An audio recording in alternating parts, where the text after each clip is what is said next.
Before I start eating the seed corn, so to speak, meaning cuts in education, I wanted to talk just briefly about the current budget issue we've got in Kentucky. We have a $139 million gap in Medicare because last year the Kentucky legislature assumed they would get that money from the feds, and shockingly, the money didn't show up. $11 billion from the feds, but they're complaining because we didn't get $139 million from them. So Governor Beshear wants to take about $166 million. It's a higher amount because apparently there's a higher federal matching rate for a limited period of time.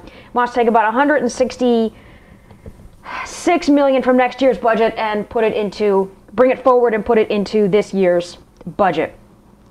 Gubernatorial politics aside, I know that everybody's using this for their own purposes, but that kind of budget gimmick is exactly the kind of thing that has gotten us into the trouble that we are in now.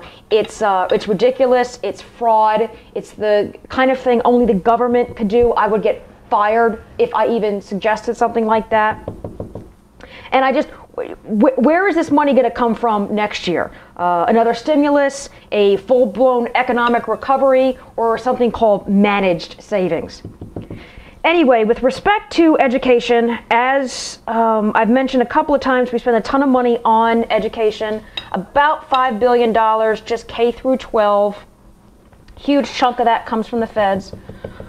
But we don't know how to measure it. We really don't know what we're getting. And as it turns out, we've been trying to measure educational improvement in Kentucky for about 20 years.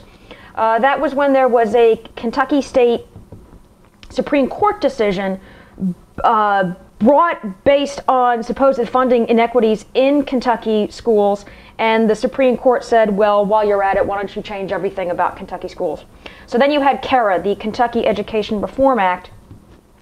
The main driver being assessment, testing. Testing was going to tell us if we were improving schools. That was going to be the driver of reform. If you did well, your school was going to get rewarded with basically cash grants. And if you did poorly, your school was going to be punished by losing autonomy.